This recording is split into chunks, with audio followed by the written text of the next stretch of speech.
Hello and welcome to this general introduction to 4 plays by Terence that we're looking at in 4 separate videos, but the introduction to those videos is going to be exactly the same, and in a moment there will be an awkward crossover to where the bit we read of the plays. These are all just the openings of plays. We're just going to test the waters, because the problem with the Terence translations that we're looking at, in theory they're all translated by Richard Bernard, or Bernard, I don't know, it's a surname, I go for Bernard. They're all published in 1598, and we did one recently and it was rubbish, and so we want to know whether A, he's the author of the translation, and which case it's rubbish, or if he's just stolen somebody else's, in which case it might turn out to be quite good. If the text turns out to be quite good, we will read the rest of the play at some point in the future. If it turns out to be rubbish, we will say we've done due diligence, this isn't an actionable play, and we won't attempt to action it. So we have reading in the room. We have Alan, we have Aliki, we have Eric, we have Lynn, and now awkward jump cut as we go to which is the Self Tormentor by Terence. I'm not going to say its original title because I can't pronounce it. It's long and it's got lots of vowels and consonants. Diacritical marks. Yeah, I'm not going to try it. But the Self Tormentor, as translated by Richard Bernard in 1598. Once again, we are in this little mini series starting with the Act 1. We're going to find out whether the text flows. We're not really here to criticise Terence, though we can if we want to. We're here to see whether this is a play or whether this is an act of educational translation for the student, because in the printing it is parallel, well, it's not in parallel, it's in series with the original Latin, so it's very much designed for students to read rather than necessarily perform. But let's see if it is actually performable. So Alan, I'm going to ask you to read Cremies coming up, and I will ask Lynn if you could read Menedemus. Can I back out? I'm still recovering from that cold, and he does go on. Okay, I'll say Aliki. You can read Menedemus. Actually, I don't think has. Oh no, it does have a massive speech coming up. Okay, fair enough. So we're at the beginning of the play, Act 1, Scene 1. Enter Cremies, Menedemus. They're old men. Although it is a very little while agone since we have been acquainted together, and only begun upon this occasion, that you have bought a plot of ground here, near beside me. Neither was there any other cause besides, indeed. Nevertheless, both your honesty, as also for that we are nigh neighbours, which thing I reckon as one of the chiefest parts of amity and friendship, causeth me to speak unto you boldly and familiarly, as a friend, to admonish you, because methinks you do otherwise than is convenient for one of your years, and otherwise than is requisite for a man of your substance. The Lord have mercy upon us, what mean you to do with yourself? Or what do you seek after? You are now 80 years old or above, as I suppose, and no man in all these quarters hath a better piece of ground, or more worth than you. You have also many servants, and yet you yourself supply their room and office so heedily as though you had nobody. I never go forth so early in the morning, nor come home again so late in the evening, but that I see you abroad in your ground, either digging, ploughing, or busied about some other work. To be short, you have no time unoccupied, nor take any care of yourself. These things are no pleasure to you, I'm well assured. But peradventure you will say unto me, I'm sorry to see my work go on so slackly by my servants. Nay, but I tell you, if you would bestow that labour in exercising your servants and setting them to work, which you spend in labouring your own body, you should have more good done. What, neighbour Cremies, have you so much leisure and void time from your own private affairs that you must meddle in other men's matters, and in these which nothing touch or concern you? Oh, sir, I'm a man, and therefore think no human thing ought to be estranged from me. Imagine I do but either admonish you, or else I do but demand why you do it, which I think you may do lawfully, but not to withdraw you from your purpose. Well, I tell you, I have need to do thus. Do you as is expedient for you to do. What? Is it meet for any man to punish and torment his own body? It's meet for me. If it were a matter of labour only that you do, I would not be against it. But what mischief is this? I pray you, why are you so angry and discontented with yourself? Alas. Weep not, but let me know the matter, whatsoever it be. Keep it not in. Be not afraid. Believe me, I say, I will either help you, surely, by giving you words of comfort, or some good counsel, or help you out in the thing itself. Would you know it? Verily, even for this cause that I told you. I will show it you. Lay down your rake in the mean season and work not. No, but I will not. What mean you? Let me alone, that I may not let any time pass without doing somewhat. I will not suffer you, I tell you. Alas, you do not well.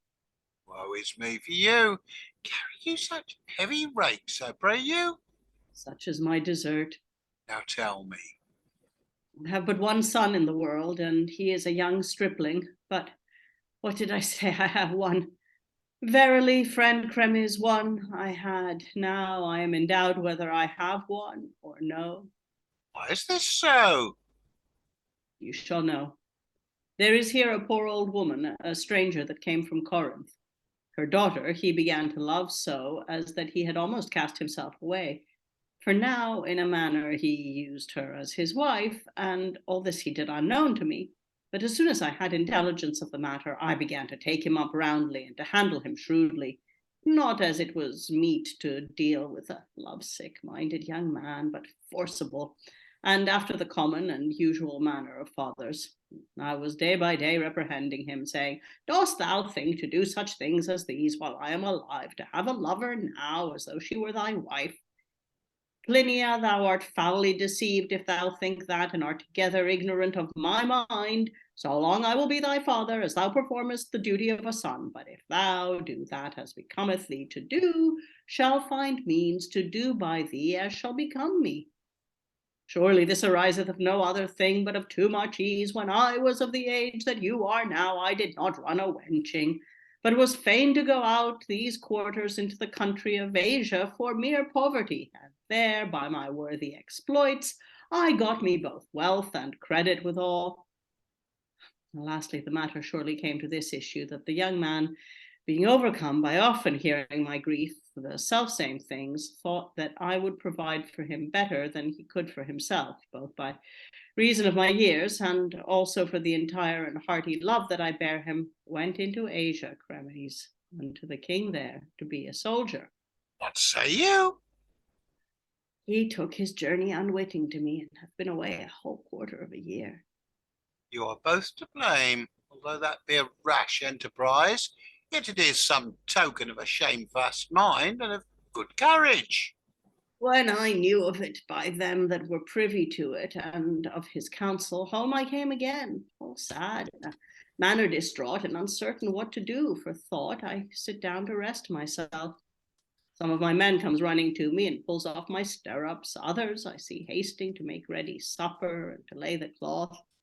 They were everybody for his part as busy as they could be to ease me of my grief. When I saw this, I began to muse and think in my mind, alas, are so many persons diseased and troubled for my sake, only to satisfy my pleasure alone? Should so many maids clothe me, should I alone, man, be at so great charges in my house? Verily it was meet that my only son should have had as much a part of these things as I, or rather more, because he is more meet to enjoy them, whom I have driven from hence, poor fool, by mine unreasonable dealing. Therefore I might well judge and account myself worthy of any misadventure in the world, if I should do that, for as long as he liveth such a life after that rate, so poorly away out of his own country by my injurious dealing, all that while I will suffer punishment for his sake, and will labor hard, seek for more, be pinching and do all I can like a servant to profit him, and so surely do I, for I leave nothing in the house, neither coat to put on, nor dish to eat my meat.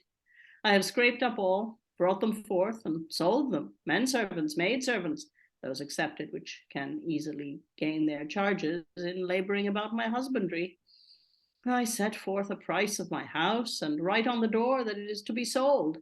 So I gathered together almost £2,000, with some whereof I have brought this plot of ground, and here I exercise myself, being fully resolved at this point that as long, Cremes, as I am in misery, the less injury I do to my son.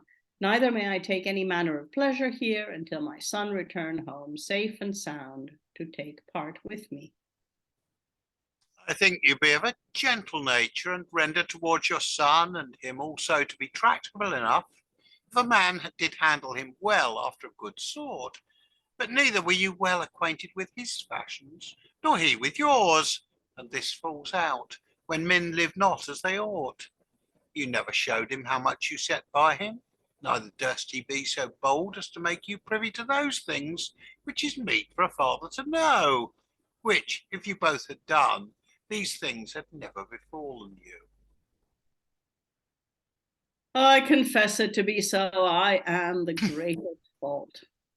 O friend Menedemus, verily I trust he will right shortly be here with you in good health. God grant it may be so. Doubt not of it. Now, if you may conveniently, I would desire you to make merry at my house today, for this is our feast of Bacchus. I cannot come. Why not? I pray you, if it would be no otherwise, spare yourself a little. I know your son that is away would have you do so. There is no reason that I now should flee pains that have forced him to labour. Is that your mind and opinion indeed? Nay, Then fare you well. and farewell you. He hath made me to weep, and I have pity on him. But now, as it is the time of day, I must put this my neighbour Phania in remembrance to come to supper. I will go see if he be at home. He had no need of any man to put him in remembrance, for they say he is at home at my house already, and hath been a good while. I myself caused my guest to stay, therefore will I go hence in by and by. But why creaks the door? Who comes forth of my house? I will stand aside here. Indeed, he will stand aside before the scene continues. Lots of long speeches. It's exposition time again at the beginning of a play. How are we finding the flow of this text? Are we finding that it's any different to the previous two Terences that we have done by this same author translator? Alan. Subclause upon subclause upon subclause. I believe there's a thing called the fog index, which Lynn may not be aware of, the academic obscurity of language. I think this one would probably be somewhere around the densest that I've ever come across. Though, to be fair, the clause after clause might be an issue of the original rather than necessarily the translation. But even so, Lynn. Hey, am I muted? No, can hear you. Oh, okay. I actually found it a little easier to follow than the exposition, the plot setup of the previous play, but that might actually be a factor of the plot itself. My son was having an affair, and I admonished him, and so he got all pouty and left, and so now I feel bad and I'm torturing myself. Is a little simpler than the backstory that Thais is telling. Her lover. So I actually found it a little easier to follow, but I'm not sure that's a factor of the language necessarily. Yeah, because I mean, you've got basically two people just having a chat. I don't know why I'm telling you this. I don't know either. Yeah, it's I mean, the shorter lines are more successful, it seems, but then I think that they're so simple, it's almost impossible to bugger them up, isn't it? Yeah. Well, let's see if we've got a little bit more of a shape and a movement. We're going to have the person who enters, who they say is coming on stage in the previous scene, the running scenes. So we're going to have enter Cliptopho, a young man. Eric, would you be that young man, please? There is no cause yet, Clinia, wherefore you should be afraid. Verily, they will not linger by the way, and I know that she will be here with you anon, together with the messenger that went for her. Therefore, cast off this thought that vexeth and frets thy heart so for nothing. With whom talks my son? My father is here now, whom I wished for. I will go unto him. Father, you come very well. Why sayest thou so? What is it? Do you know our neighbor here, Menedemus? Very well. You know he hath a son. I heard say so, but he's in Asia. Nay, he's not, father, for he's at my house. What sayest thou? I brought him to supper with me soon after he landed and came on the shore, for he and I have been a very great acquaintance always from our childhood. Thou showest me very glad tidings. How glad besides would I be that Menedemus had been desired to be at my house today, that I might be the first to bring him of a sudden this joyful news. And verily, now it is time that he was sent for. Beware, father, you do it not, for it is not so expedient. Why? Because as yet he knows not certainly what to do with himself. He came, but erewhile, and he came, but erewhile, and he fears all things, both his father's displeasure, as also how his lover is affected towards him, whom he loves exceedingly. And for her is all this stir, and why he went away. I know it. Now hath he sent a man to her into the city, and I have sent my servant Cyrus with him. What news tells he you? What, he married that he is in a miserable case. In misery? Whom should a man think but in a better case? What wants he but hath, which surely are reckoned for good things in a man? He lacks neither father nor mother. He hath his country and friends safe, an honest stock, kinsfolk, and wealth. But indeed, all these things be such as is the mind of him that hath them in possession. To him that knows how to use them, they're good, but to the misuser of them, they're ill. Aye, but he hath been ever an unreasonable old man, and I fear nothing so much as this, least that he being moved with anger will do to him more than is meet for a father to do. What, he? But I will say no more, for it is not amiss that his son should stand in awe. What's that you say with yourself? I will tell thee, howsoe'er the matter was, yet he ought to have tarried at home, and ought not to have gone away. Peradventure, he was somewhat more severe than the young man liked well of. He ought to have borne with him, for whom would he forbear, if he could not bear with his own father? What, was it meet that the father should live as the son would have him, or else the son as pleaseth the father? And whereas he layeth to his charge that he is a hard and rigorous father, that is not so, for the straightness of fathers to their children is of one sort for the most part. For that father that is a man somewhat indifferent will not have his child often to hunt after harlots, nor have him to banquet with them, nor they with him, allowing them little spending money, and all these are done yet for a furtherance to virtue, and to bring their children to goodness. But when the mind of man hath once entangled itself with a naughty appetite, it cannot otherwise be. But that seemable purpose must needs ensue forthwith. It's a notable speech. Make trial by others what is most profitable for thyself. I believe even so. I will go hence in, that I may see what supper we have toward. See thou to it, that as time of the day requires, thou get thee not hence far out of the way. And thus ends Act 1. And some stuff. It does flow a lot better. It's this one's feeling more borderline for me than that. This might just about work. I'm not saying it sings, but it's not slapping me in the face saying "go away." How are other people feeling about this? Alan, you had some pretty massive speeches there, but they seem to flow reasonably well.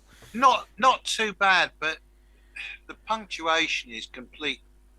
Yes, but that's as much our fault as anybody else's. That's it's a question of whether the text as it flows, if we think it's, we tidy up the text a bit more, is the text okay? I think there's possibilities with it, but I come back to my old question of the cost-benefit analysis of the work that's necessary. That's not the question. The question is straightforward. Is the text viable? That's the question. Whereas we've had two relatively emphatic no's. This one, I'm not sure how emphatic we are. If because we can cut it down, we can trim little bits out of it. If it's flowing, it's just every so often you hit a line, the penultimate line in this act. I believe even so. It's when you get a line like that of sort of going, but what does that actually mean? What are you actually striving for? Sometimes it's the short lines that show you where the translator doesn't know what to do with something, rather than the long lines where they're dancing around lengthy things. What's that you say with yourself? Is that a vibe?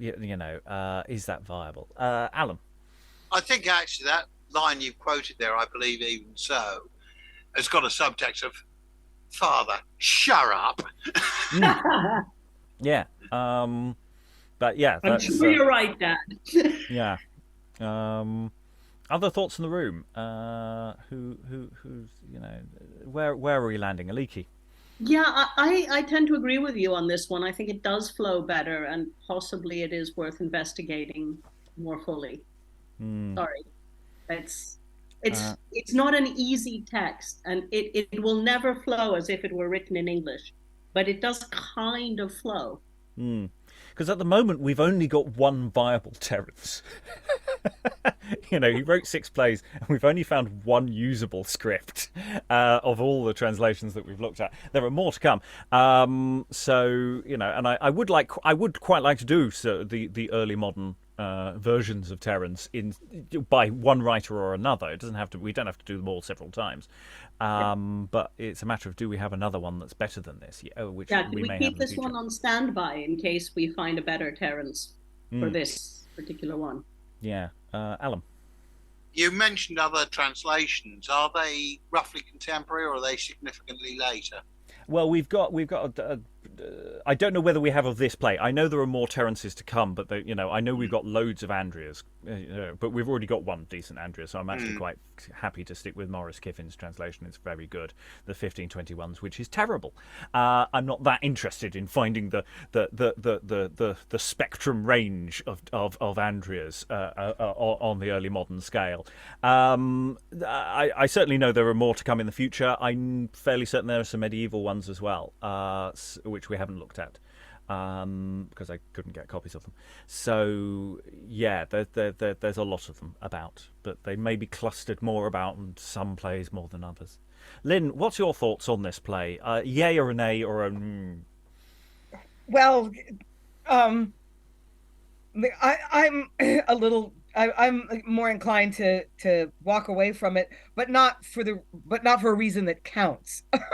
I am just kind of having a hard time caring about these characters. It's just like, maybe that's just me. This family drama is not really grabbing me. So if I could only pick one Terence, this wouldn't be it. Eric, do you yay or nay or somewhere in between? At the moment, I'm somewhere in between because, I feel like it flowed, but also, as the sort of son in that scene, I was kind of tuning out the longer speeches, which is kind of bad. Which is, okay, you would if you were to talk to your father, I guess, but it's kind of, and he was lecturing at you, but it's just kind of, I don't really know why we're so bothered about the this person leaving and coming back and doing all that stuff. Okay, well, we're sort of on the fence a little bit on this one. We may return to it. We may return to it in the distant future. We may return to it more in a different translation if there is one available at a different time period. It's not an emphatic no, but it's a sort of... that's where I'm placing it. Now to an awkward jump cut for my generic goodbye. So all that remains to thank all the wonderful readers for all their wonderful reading of Terence in English. Thank you very much, everyone, and goodbye.